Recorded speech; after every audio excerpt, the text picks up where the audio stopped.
possa. Se o papai, ou seja, o pai, ele entender o papel dele, você não vai ter tantos casos como você vê hoje na mídia, que um cortou o cabelo de um outro, que xingou a mãe do outro, que falou do outro. A escola trabalha com projetos, trabalha, mas será que em casa o pai tem essa fala de que, olha, respeite o seu amiguinho, respeite a amiguinha?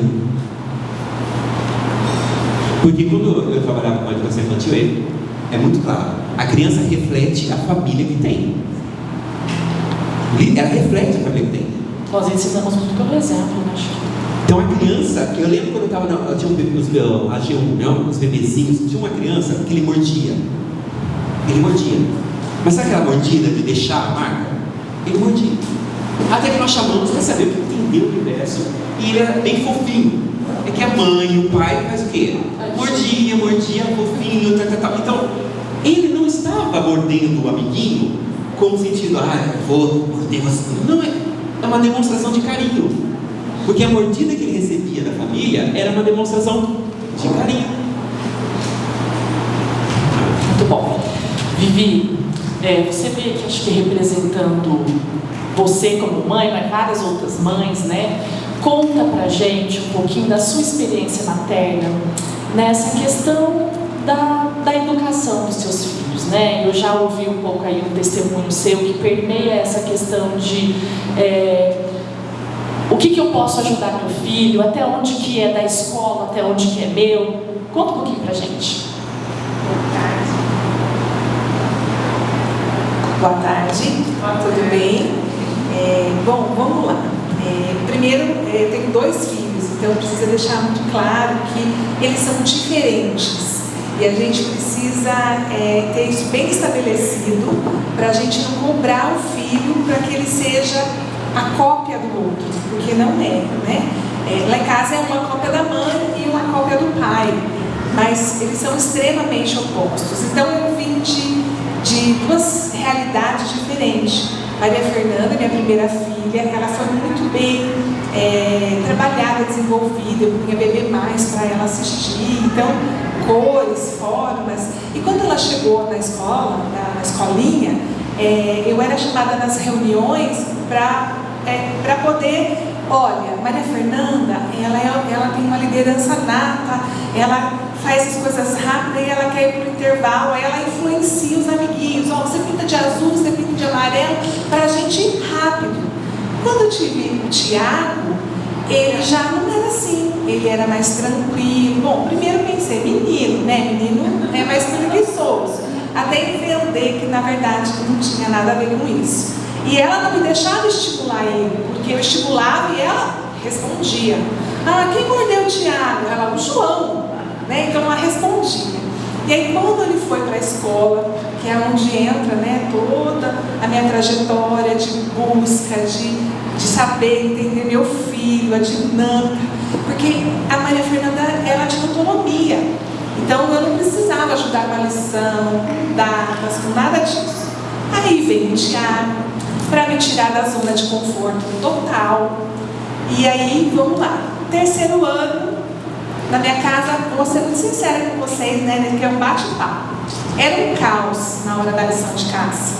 À tarde, parecia que ela era interminável. E ele escrevia, e eu olhava aquilo, e eu apagava a lição dele. Já era tão difícil para ele. Eu ia dar uma volta, ele estava brincando com um lápis, o estojo virava carrinho, o pensamento dele voava. E eu não conseguia entender a diferença de um e de outro. E aí a professora me chamou. Aí entra essa parceria que é necessária. Ela falou, Vivi, eu acho que o Tiago troca os fonemas. E eu falava, não, ele é preguiçoso. Eu falava isso para ele é preguiçoso, não vai. Ela falou, olha, o que você acha de levar ele a fazer um PAC? Nem imaginava o que era isso. E aí fui, marquei o otorrino, fez o PAC, 80% de alteração nesse PAC. Aí eu falei, opa, tem alguma coisa aí. Aí voltamos e ela, né, ajudou, tá? Então ele trocava fonema, né? Não sei se vocês sabem, o PAC, a informação que entra pelo ouvido direito é processada pelo lado esquerdo e vice-versa. E na hora que cruza essas informações, a criança, o fonema é trocado, tipo PB, FV. Então ele precisava de leitura labial além do som. E aí, bom, vamos para fono. Começa aquela trajetória. Fono, Gabriela Parra, 2 anos de fono do Tiago. No começo ele adorava, porque era diferente. Aí começou a enjoar. Aí já perdeu o interesse. E aí a gente foi caminhando. Aí psicóloga, vamos lá para Mágio, e atrás de laudo. Laudo, o que é laudo? Meu Deus, e agora o que eu faço? E aí a gente correu, eu e meu marido, juntos, porque isso é muito importante, né? A mãe, ela tem a disponibilidade de lá de estar mais com o filho, de ter uma antena parabólica mais elevada, captar tudo, mas tudo é passado para o marido, tudo precisa ser definido em conjunto, né? O filho é dos dois, e não pode, eu acho que não é nada, mas vamos ver, vamos correr atrás. E aí a gente foi descobrindo, e aí nós fechamos no laudo de dislexia, e aí começou a minha parceria dentro da escola, porque não é um papel só da escola, eles me deram esse feedback importante, eu fiz o meu papel, e aí eu fui saber o que é isso, o que é mais dislexia.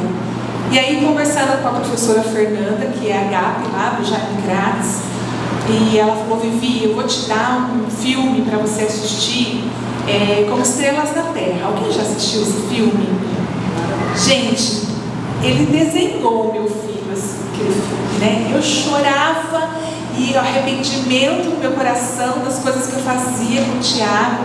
Até comentei na conferência, eu, por ser assim, muito parecida com a Maria Fernanda, ágil, imediatista, eu massacrava meu filho. E aí, com a ajuda do Senhor, do Espírito Santo, e buscando conhecimento, não adianta só orar, tá, gente? Você precisa se municiar de conhecimento, pesquisa, o que é dislexia, como que a cabecinha dele funciona, por que ele é mais devagar, por que a desorganização dele precisa ser respeitada. Imagina, gente, para mim, me botar um lápis dentro da mochila era coisa assim surreal para mim. Mas devagar, eu estabeleci um diálogo com meu filho, eu fui entendendo os limites dele. E também aqui tem uma pegadinha, uma controvérsia. Eu tenho que não só respeitá-lo, mas impulsionar. Então eu tenho que saber o dia que ele está, que realmente é dificuldade por conta da dislexia, e o dia que ele está usando disso, né? Porque a gente sabe, vou usar o termo assim, né? Nem sei se é esse, mas ser vergonhice, né?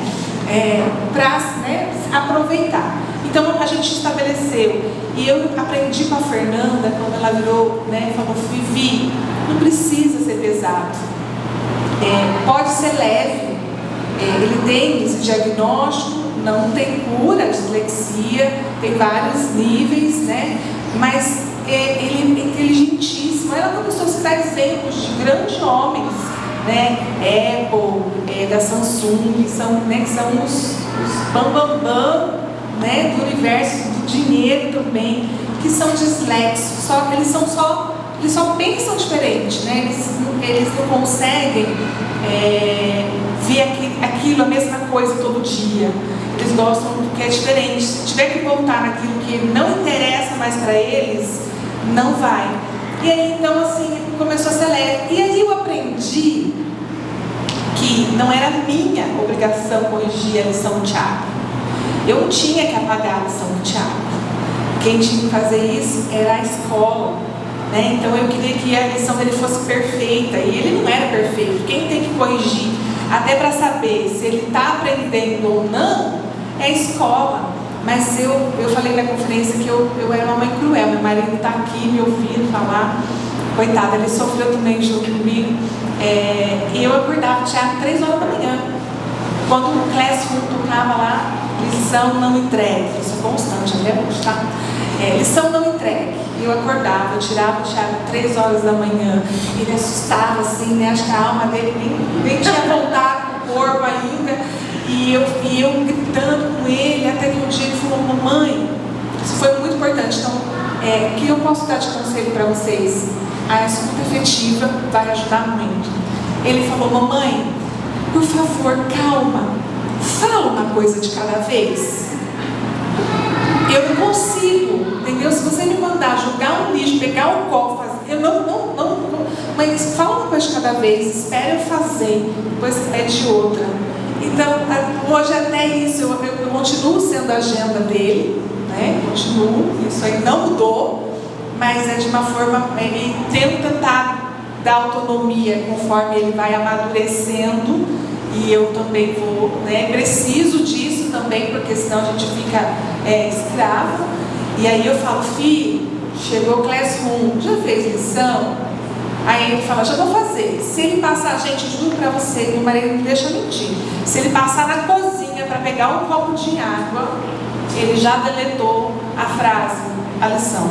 Então eu preciso estar sempre lembrando, mas a forma com que eu falo mudou, a forma com que ele se relaciona comigo é outra completamente, porque o que estava acontecendo?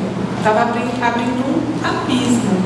E de vez em vez, de quando em quando, eu estou lá na escola, né, para saber o feedback do outro lado, né, dos professores, se ele está evoluindo, se ele não está evoluindo, se eu tenho que puxar mais, se eu posso soltar mais. E graças a Deus tem sido desafiador, mas tem sido leve.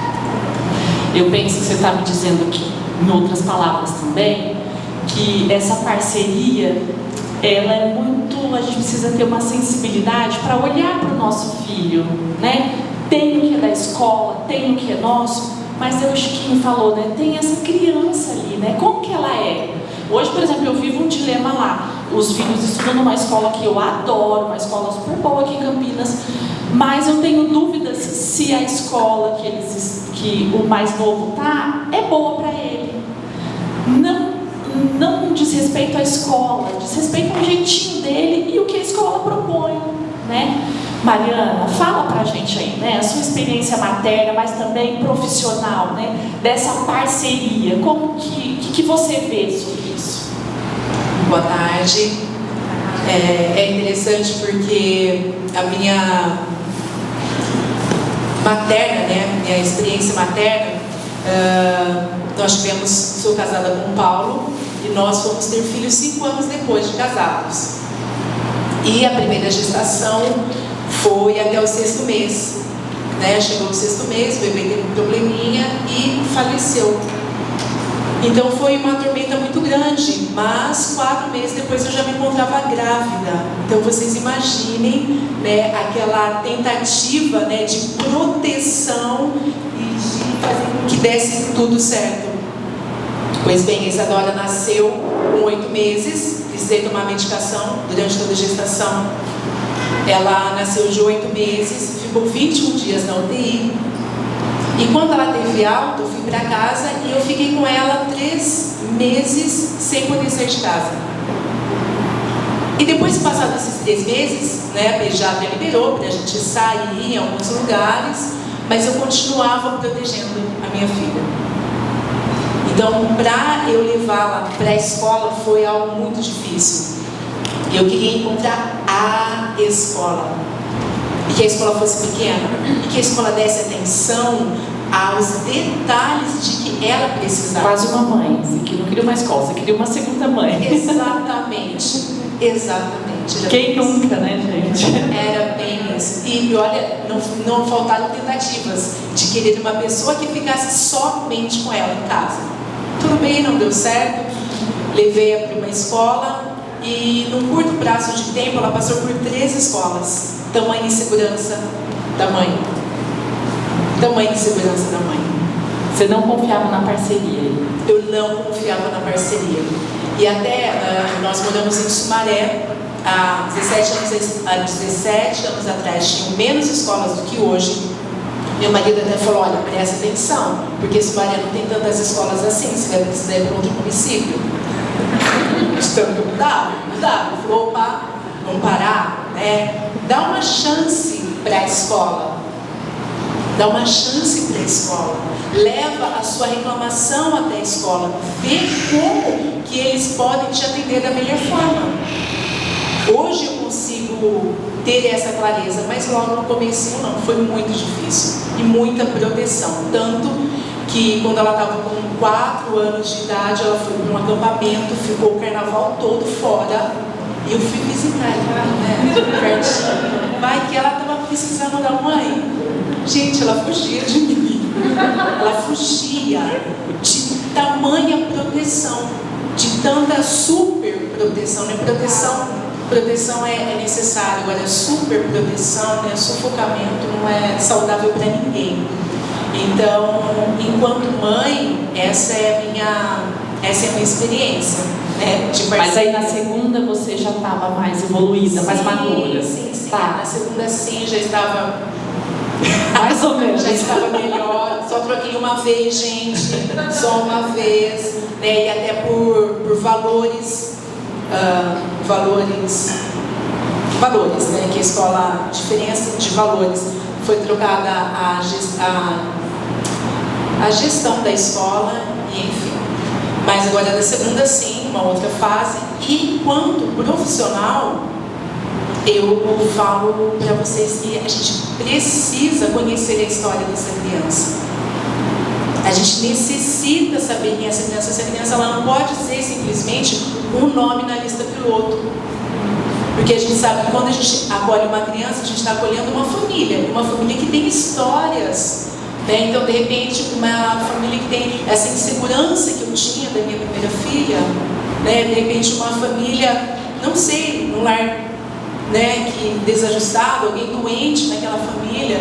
Então, enquanto professor, enquanto profissional, eu espero que a família traga essas informações, né? Às vezes a gente olha a lista piloto, pega a pasta e vê ali a saúde da criança. Como que essa criança é?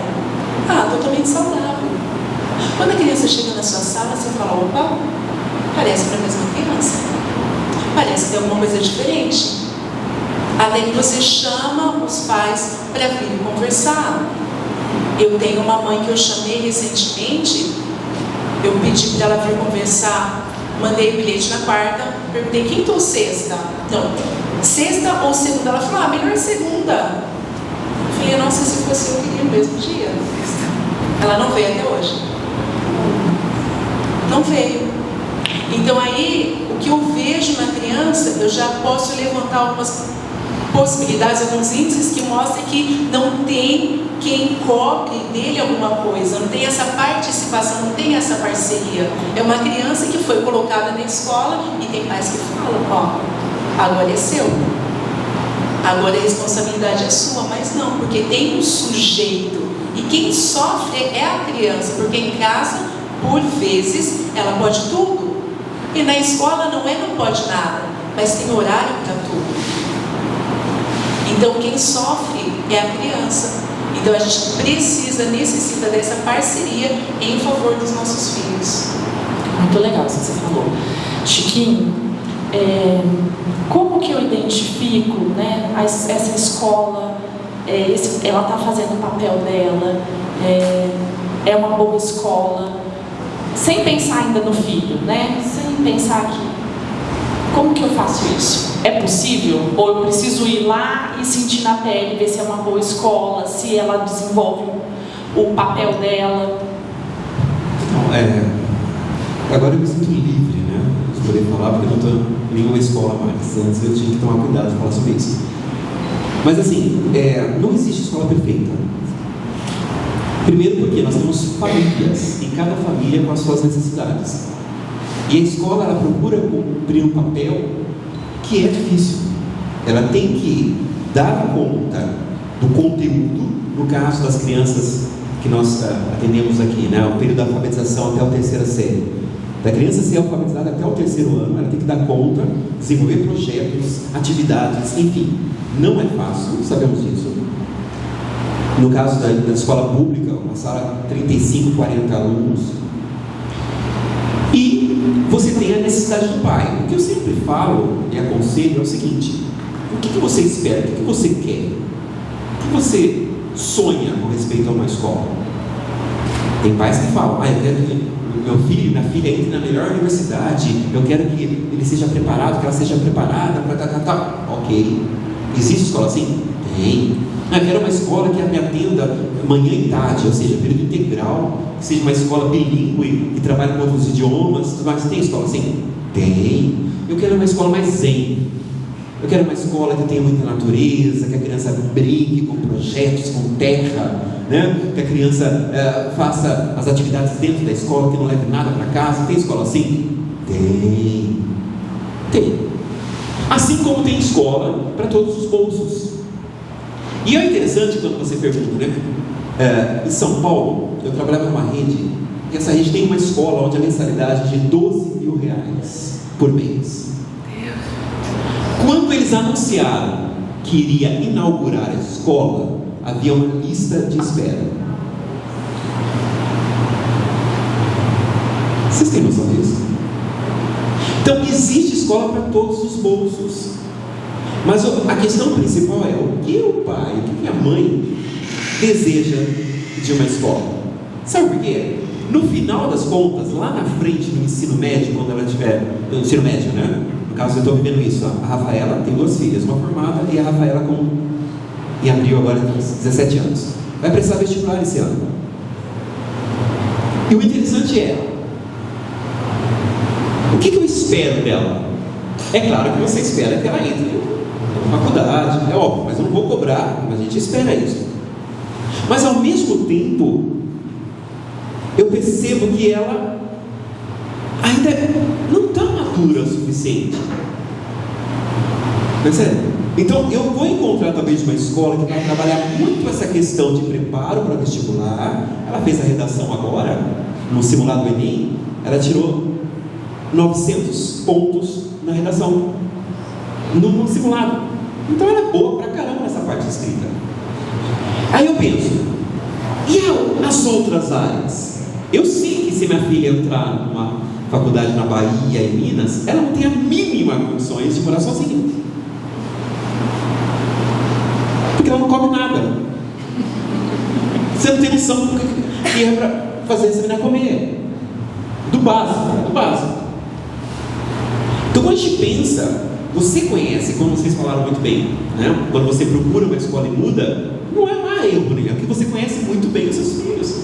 E você vai procurar algo que ajuste a sua realidade, não há problema nenhum nisso. Mas a questão é, o que realmente é importante para o seu filho na área educacional? Parou para pensar nisso? Que ele encontre um emprego, que ele seja rico, ou que ele seja feliz. Trabalhando em todos os níveis da educação, eu já vivenciei situações absurdas de crianças que cresceram, entraram na universidade porque o pai queria que entrasse em tal curso, em tal faculdade, era o sonho do pai. A criança se formou, melhor, a criança se formou e falou: pai, toma, agora eu quero fazer outra área. E sair do mundão com as outras coisas. Isso, gente, é constante. Agora, ao mesmo tempo, nós vivemos uma outra era. Tenho certeza que você começou a trabalhar antes dos seus 15 anos. Quem tem mais de 40 anos aqui? Hoje, qual a idade que o jovem começa a trabalhar? Existe uma polêmica agora que eu vi esses dias, que os jovens estão levando os pais nas entrevistas. Sim, gente, hoje o jovem começa a trabalhar com seus 26 anos depois que se forma. Isso era impensável na minha época. Impensável, jamais. Trabalhava, estudava à noite, trabalhava o dia todo, não tinha isso. Então nós temos uma outra geração agora. E é interessante quando você fala sobre a parceria escola e família, que essa geração que está vindo, que são os nossos filhos, os filhos de vocês, principalmente aqui, eles têm uma outra mentalidade. Primeiro, muitos não querem seguir a sua profissão porque sabem que você tem um monte de conta para pagar, um monte de boleto e fica reclamando que o dinheiro não dá. Simples assim. Eles fazem essa leitura. Para quê? Você estudou, não. E aí, nós temos uma sociedade... Ou a gente não quer que eles tenham a mesma profissão, que causa dificuldade. Exato. Mas aí o que acontece? Hoje nós temos esse pensamento de criança. A Rafa, ela fala assim, pai, eu quero um emprego que eu entre às 10 horas da manhã, porque eu quero fazer academia antes. Eu quero fazer academia antes, tal, depois do meu emprego, tal. Aí eu falo, caramba, realmente é a realidade dessa nova geração. Novas possibilidades estão existindo agora de emprego e tudo mais. Nesse sentido, o pai, ele tem que ter essa parceria em termos da escola para saber se o básico a escola está oferecendo. Isso é importante, se a escola está oferecendo o básico. O problema é uma criança que sai no 9º ano e ela quer prestar um curso técnico e há uma defasagem muito grande de conteúdo. Opa! Hoje nós temos um número enorme de adolescentes analfabetos. Não sabem. Gente, eu fazia prova e ficava assim triste, porque a criança, o Enem, vocês não sei quando já viram uma prova do Enem. O enunciado, ou seja, a pergunta era enorme. Você cansa de ler a pergunta. Eles não têm a capacidade de entender o que está sendo perguntado. E a mente cansa, fica cansado. Por quê? Vivemos no mundo da tecnologia, do celular, o pessoal não for ler, né? No culto é assim, a criança abre a Bíblia, está para no índice, para saber o que livro que é. Mas ela não tem esse negócio de folhear. E aí eu pergunto, resumo, qual é o perfil, você que é empresário? Tem um empresário aqui? Tem uma empresa? Ok. Vou mandar o currículo, não é brincadeira. Tá, você que é empresário, eu faço essa pergunta, qual é o perfil de funcionário que você precisa? Essa é a pergunta básica. O que eu espero desse profissional? E hoje, o que nós temos aí em pauta?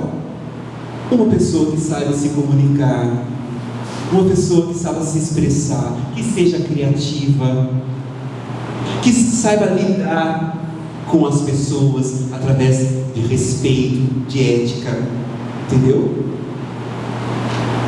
Não somente um currículo onde se formou, quanto estudou, quantos livros, não, consequência, é claro que ela tem que estar, né, dentro daquele perfil, mas essas qualidades, sinto dizer, não é a escola que vai dar.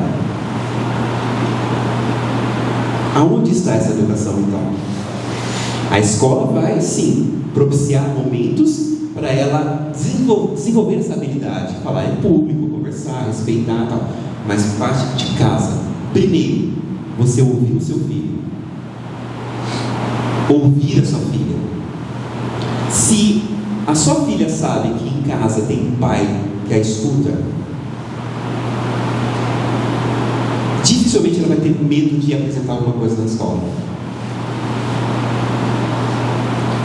Se ela tem uma família que a apoie, filha, que desenho que você fez? Você vai te falar algo super legal, fique tranquilo. Quando você fala sobre isso, eu passei muito essa questão de eu quero que meu filho seja perfeito e mande e tal, e o trabalho está impecável. E quando você manda fazer trabalhos específicos, que você vê que é a cara do pai no trabalho, a criança chega com uma maquete, você fala, é arquiteto, engenheiro, né? Eu recebia, quando eu tinha feira de ciências assim, era impressionante, porque a criança, no seu dia a dia, você não tem noção das coisas que ela fazia. Era uma coisa, uma marcial, uma coisa terrível. Chegava na época, aí era aquela maquete que subia e descia com controle remoto, era luz de LED. Aí o que eu fiz na escola? Trabalho em família. Então o pai ia junto com a criança. Então, aí você tem esse perfil de pai indo junto com o filho na entrevista. Né? Então, só para fechar, não vou falar mais nada. Mas a questão principal aqui, gente, que a gente está querendo falar sobre esse relacionamento, é que nós lidamos com vidas. Essas vidas têm uma história. que elas mostram uma educação vinda de casa. Na hora do lanche, ela não sai correndo para pegar o lanche. Você já percebe isso. Mas eu tenho crianças que têm dificuldade na leitura. E ela não tem nenhum, você não tem nada. Mas ela não tem um hábito de leitura. O que eu estou querendo dizer? Que a educação espiritual, ela é fundamental também. Você quer investir na educação do seu filho, buscando uma escola? Faça isso.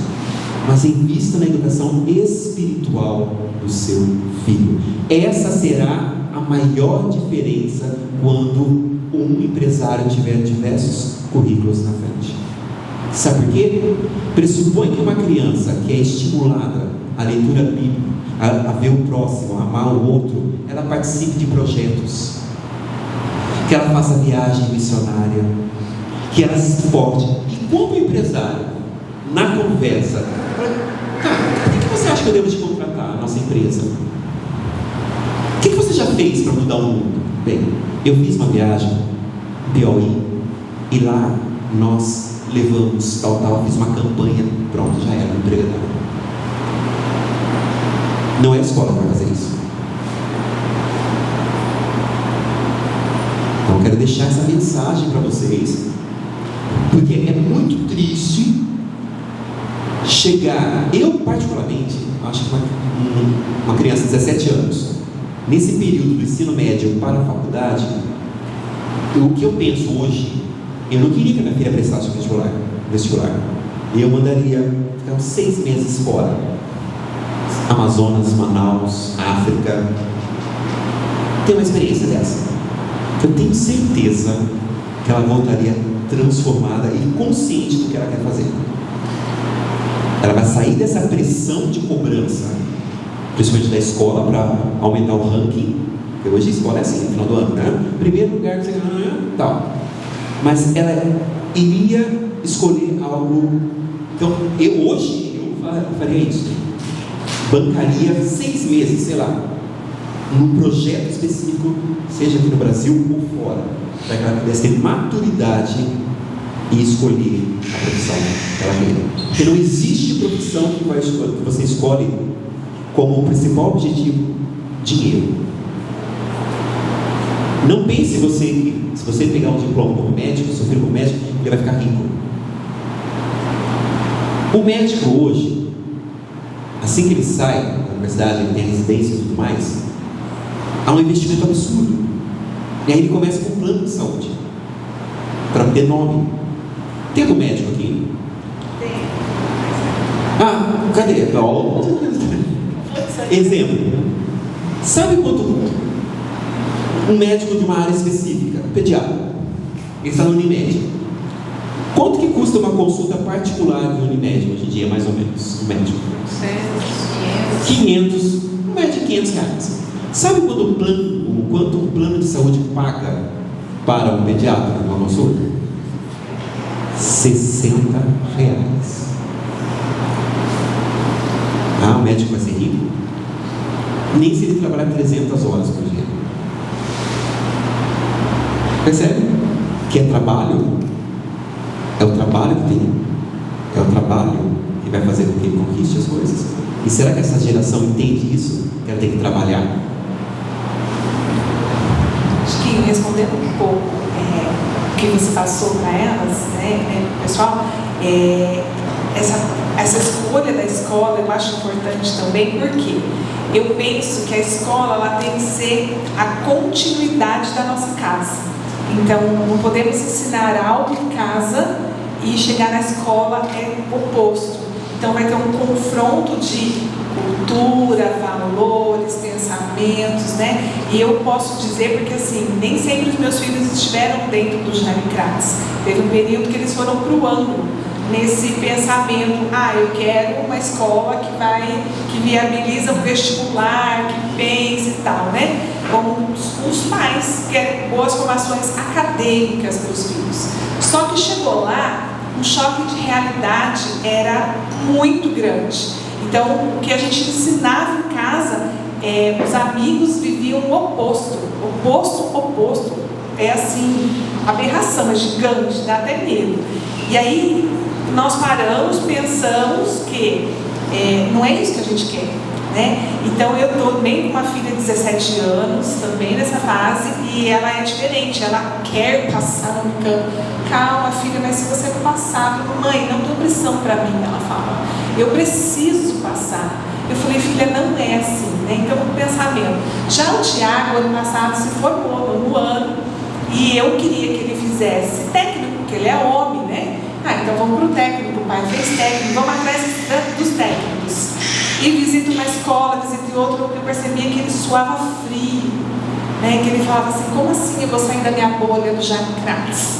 Né? Ali eu estou protegida, eu estou guardada, ali eu tenho apoio, né, dos professores que me entendem como pessoa, as minhas limitações, mas eu queria porque eu ia economizar, né? Se fosse para o técnico, né, marido? E aí foi lá prestar cutuca, e ele, gente, foi para agradar a gente. Aí o Espírito Santo falou para mim assim, você perguntou para mim se eu quero que o Tiago saia do Jaime Kratz e vai fazer um técnico em outra escola? Você perguntou para mim se ele tem essa responsabilidade, essa autonomia, essa maturidade? Porque são opostos. A Maria Fernanda, eu sei que se ela entrar no Unicamp, ela já tem a cabecinha dela formada, ela não vai fazer nada errado, ela é crente de verdade.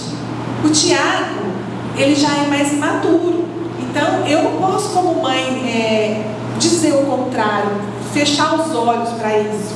Então, eu preciso entender que a escola para o meu filho, ela tem que ser a continuidade da minha casa, e ela tem eu tenho que esperar dela aquilo que eu espero do futuro dos meus filhos. Então, se eu viso uma profissão vestibular, uma formação acadêmica top das galáxias, eu vou procurar um tipo de escola. Se eu acho que meu filho precisa ter a orientação como pessoa, não como número lá na lista de presença, mas quem é o Tiago Skill, o que o Tiago Skill precisa, os professores acompanharem, mapa de sala. Essa semana fui na sala dele, né? Fiquei sabendo que mudou ele de lugar. Então ele está beijando o professor agora, está lá. E ele detesta, ele gosta de sentar no fundão, que ele é alto, quer conversar. E aí eu sei então que eles estão vendo, quando o Tiago ele dá aquela decaída, eu sei que eu tenho parceiros lá dentro que vão falar assim, ó, o Tiago está dispersando muito. Então, gente, que maravilhoso esse negócio de proibir celular na sala de aula. Top das galáxias isso, porque eles viram que eles não morrem ficar um período sem celular, né? Deu abstinência? Deu, né? Com certeza. Mas agora eles conversam mais, eles socializam mais. Então, assim, eu achei fantástico. Tanto que nas nossas reuniões, para dar o exemplo, lá dentro da escola, nós compramos uma cestinha e todas as mães, na hora da reunião, colocam o celular dentro da cestinha para a gente não ficar, enquanto um está falando, a outra está dando recado. É tão automático que a gente não percebe. Então, o meu conselho como mãe e como alguém que está dentro de uma escola que eu amo de paixão, o Jaime Kratz, para mim, assim, eu estou lá dentro, então eu vejo os bastidores, eu ouço os bastidores, eu me apaixono cada vez mais por aquela escola. Eu vejo que como os professores são maravilhosos, eles são tementes a Deus, eles são acadêmicos de formação, assim, são, não é assim, é da igreja, enfia no Jaime, não é assim não, tá, gente? Lá tem que ter um currículo e tal, então, assim, um trabalho sério. A diretora, a Crisinha, eu vou puxar um pouco de saco dela, assim, gente, ela conhece todos os alunos pelo nome, sobrenome, ela fica no drive, ela pega a mochila de criança, ela enfia a mochila de criança, ela desce criança. Eu nunca vi isso, gente. Eu vejo as tias, as funcionárias que limpam a escola, abraçando as crianças. O Vânio, o Pereira, gente, que são aqueles inspetores, a Yolanda, não tem igual. Então, como eu estou lá dentro, eu ando lá agora, eu falo assim, obrigado, Deus, obrigado, porque eu encontrei aquilo que eu procurava, que eu julgo necessário para a formação dos meus filhos. Então é esse recado que eu queria deixar para vocês. Na escolha, existe escola perfeita, mas existe a escola que vai atingir as suas expectativas.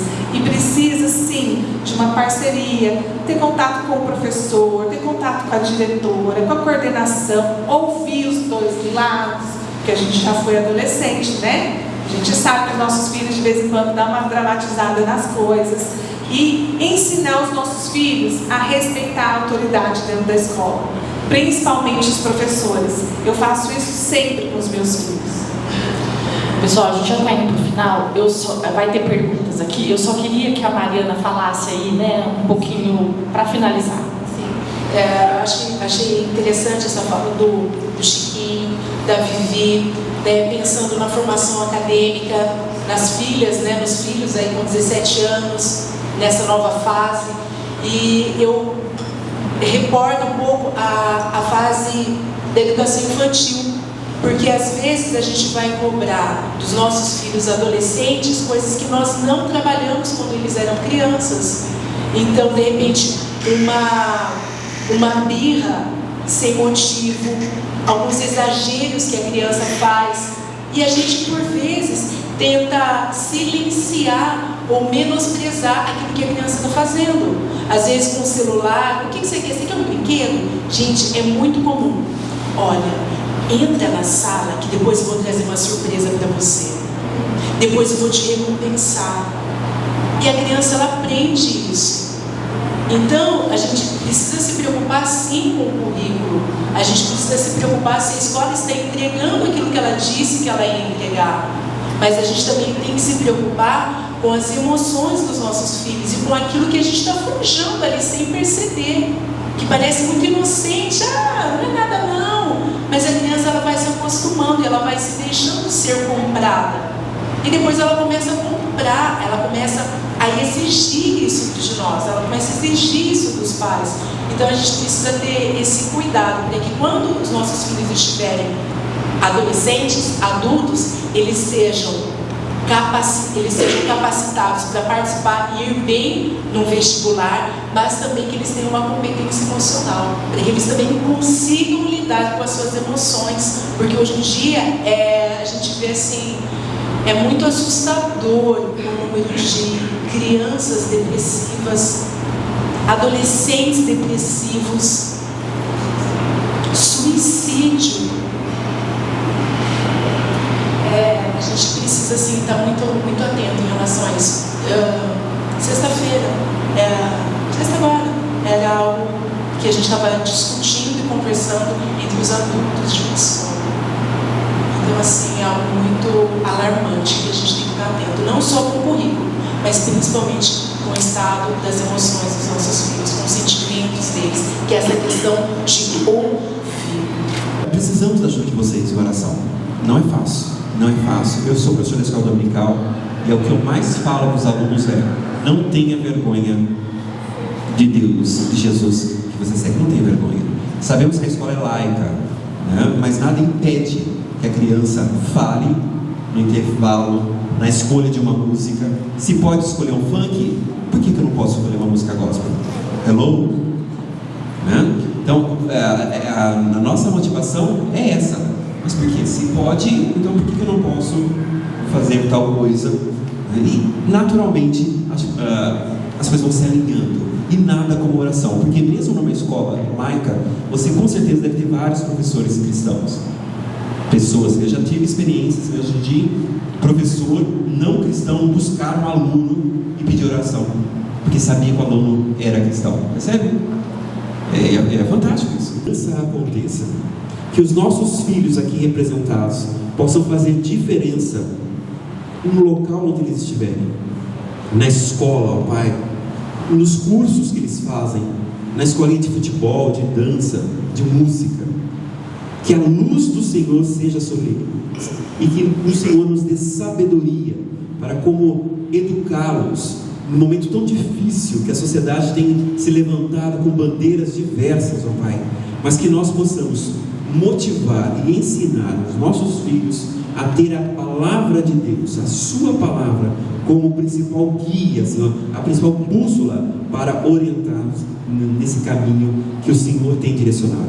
Agradecemos, ó Pai, a todos da liderança, a igreja, os pastores dessa igreja, cada pai, cada mãe, cada responsável que está aqui. Que a sua bênção seja sobre eles e que nós possamos estar colhendo frutos. Em nome de Jesus. Amém. Deus abençoe a todos.